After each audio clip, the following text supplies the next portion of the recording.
Hello guys, welcome back to my channel. আমি শিল্পা। আমার একটা নতুন ভিডিও তোমাদের সকলকে স্বাগত। এখন সকাল সকাল ঘুম থেকে উঠে নিজের জন্য বানিয়ে নিচ্ছি একটু লেবু জল। আর লেবু জলটা খেতে খেতেই এদিকে ফোন চলে এসেছিলো।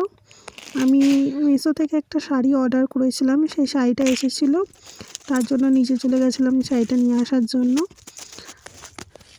আর নিয়ে এসে আমি খুলে দেখে নিচ্ছি যে শাড়িটা কেমন এসেছে, কোনো জায়গায় খারাপ আছে কি না। তা শাড়িটা এতটাই সুন্দর এসেছে, মানে কিছু বলার নেই। তাই আমি শাড়িটা একটু ভালো করে দেখে নিলাম, মানে খুবই সুন্দর এসছে। আমার তো খুবই পছন্দ হয়েছে। তোমাদের কার কার ভালো লেগেছে অবশ্যই জানিও। তারপর শাড়িটা গোছ করে চলে এসেছিলাম রান্নার কাছে। এদিকে ভাতটা বসিয়ে নিয়েছি, আর ভাতটা প্রায় ফুটেও গেছে। এরপর ভাতটা হয়ে গেলে নামিয়ে নিয়ে এদিকে চিকেন বানানোর জন্য চিকেন কড়াইয়ে বসিয়ে দিয়েছি। আর আজ আমি ভেবেছি যে ওই সিপড়িটাই যে চিকেন বানাবো, তাই চিকেনটা আমি একটু হালকা তেলে ভেজে নিচ্ছি। আর তারপরে সিপড়ির মধ্যে আমি কিছুটা তেল দিয়ে দিলাম। তেলটা গরম হয়ে গেলে এখানে পেঁয়াজ, কাঁচা লঙ্কা, টমেটো আস্তে আস্তে সমস্ত কিছু মশলা দিয়ে এটা ভালো করে কষিয়ে নেব। আর এদিকে মাংস ভাজাও কমপ্লিট হয়ে গেছে। আর এখন আমি মশলাটার মধ্যে লবণ, হলুদ, জিরে গুঁড়ো, ধনে গুঁড়ো, একটু গরম মশলা এখনই দিয়ে নেবো অল্প করে।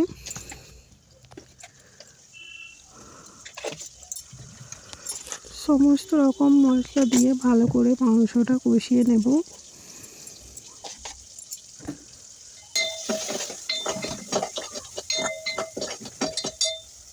আর এখন মশলা দিয়ে তেল ছেড়ে দিয়েছে, মশলাটা ভালো করে কষানো হয়ে গেছে।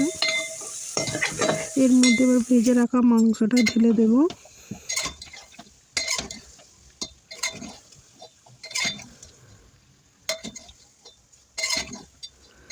আসলে এই হাঁড়িটায় চিকেন বানানোর কারণ, এই হাঁড়ি মানে এই সিপড়িটার মধ্যে যদি চিকেন বানাই তাহলে চিকেনের টেস্টটা একটু অন্যরকমই হয়, আর খেতে খুবই ভালো হয়, যেটা কড়াইয়ে রান্না করলে হয় না।